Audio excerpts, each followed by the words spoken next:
আমি অনেকদিন আগে একটা ভিডিও শেয়ার করেছিলাম। সেখানে আমি বলেছিলাম যে, আপনার প্রিয় আদরের সন্তানটির সঙ্গে আপনি সুন্দর কিছু আ মুহূর্ত তৈরি করুন, মেমোরি তৈরি করুন, যে মুহূর্তগুলো তারা সারাটা জীবন ক্যারি করবে। আজকে সে ভিডিওর আলোকে আরেকটা কথা আপনাদের সঙ্গে শেয়ার করতে চলেছি। কারণ সেই ভিডিওটাতে আমি যখন YouTube এ ভিডিওটা দিয়েছি, সেখানে বিপুল সংখ্যক আমি মানুষের সাড়া পেয়েছি এবং সেখানে তারা আবারও জানতে চেয়েছে যে, আসলে আমাদের এই মেমোরিটা আসলে আমরা সন্তানদের সঙ্গে কিভাবে তৈরি করতে পারি? তো সেই আলোকে যদি আমি কথা বলতে যাই, তাহলে ফার্স্টলি বলতে হবে যে, আসলে সন্তানদের সঙ্গে সুখকর মেমোরিটা কি আসলে? তো দেখেন, আমরা কিন্তু কর্মের তাগিদে বলেন, জীবিকার তাগিদে বলেন, প্রায়শই আমরা কিন্তু সবাই কমবেশি ব্যস্ত থাকি। আর বর্তমানে এই যে আমরা যেই প্রতিযোগিতামূলক বিশ্বের ভিতরে অবস্থান করছি, যেখানে প্রতিযোগিতাটা এখন চরমে গেছে, সেটা আমাদের জীবিকার তাগিদে বলেন কিংবা আমাদের স্ট্যাটাসের তাগিদে বলেন, সব মিলে আমরা যেন কি যেন একটা না জানা কিছুর পিছনে ছুটছি। তো সেই সেই ছুটার কারণে আমরা দেখা গেল যে কিছুটা হলেও আমরা যান্ত্রিক হয়ে গেছি, রোবটিক হয়ে গেছি।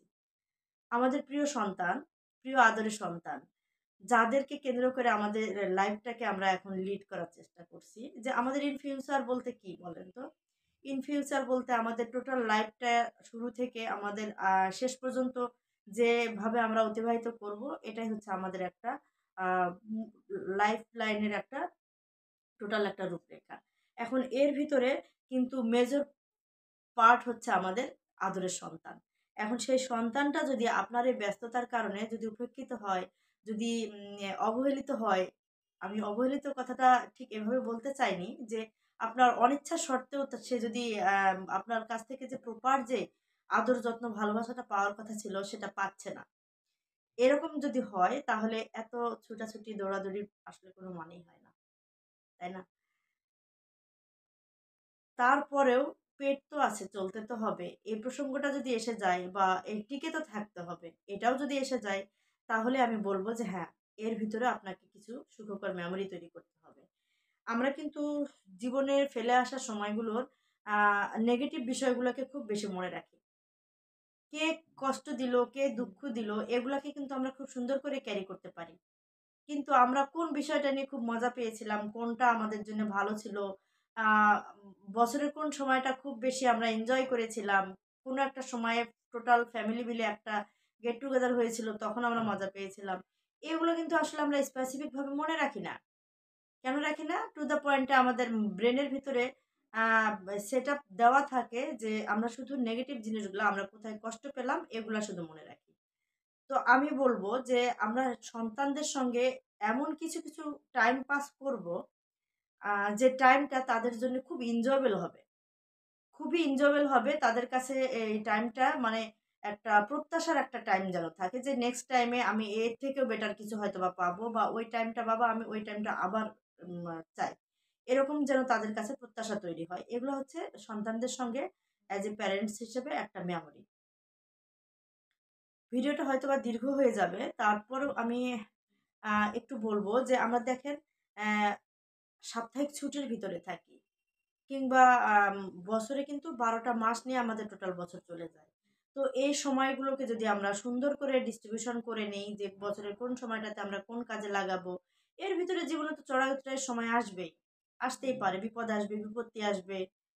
এগুলো হচ্ছে অপ্রত্যাশিত ব্যাপার। কিন্তু প্রত্যাশিত বিষয়গুলোর আলোকে আমরা টাইমটাকে যদি আমরা সুন্দর করে ডিস্ট্রিবিউশন করে নেই, তখন দেখা গেল যে সন্তানদের সঙ্গে আমি কোন টাইমটা কিভাবে স্পেন্ড করব, তারও কিন্তু একটা প্ল্যান তৈরি হয়ে যায়।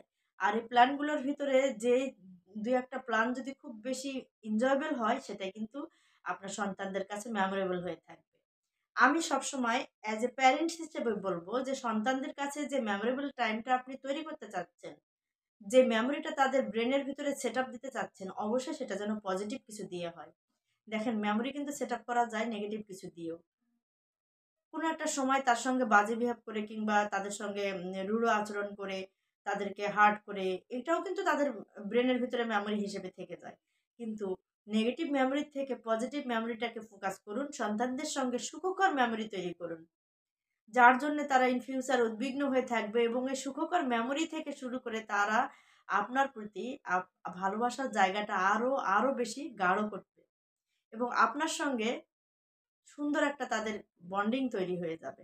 আল্লাহ প্রদত্তভাবে তো সন্তানদের সঙ্গে বাবা-মার বলেন, তারপরে নিকট আত্মীয় বলেন, এদের একটা তো বন্ডিং থেকেই যায়। কিন্তু যখন এনজয়েবল মোমেন্ট গুলা তাদের সঙ্গে আমরা স্পেন্ড করি, তাদের সঙ্গে যখন কিছু সময় আমরা আলাদাভাবে কাটাই, শুধুই তাদের জন্যে সেই সময়টাকে যখন আমরা আ ব্যয় করি, তখন আসলে দুনিয়াতে সর্বোচ্চ পাওয়া যেটাকে বলে তাদের কাছে সেই সুখকর মেমোরিটা তাদের লাইফে একদম ফিক্সড হয়ে থাকে। তাই আমার পরামর্শ হলো যে আপনি যত বড় ব্যস্ত মানুষই হন না কেন, প্লিজ সন্তানদের সঙ্গে এক সুন্দর, সুন্দর সুখকর মেমোরিগুলো তৈরি করুন। যেটার আলোকে সন্তান ইন ফিউচারে আপনাকে খুব ভালোভাবে ফিল করবে। ভালো লাগার জায়গাটাকে পুনরায় তারা অনুভব করবে।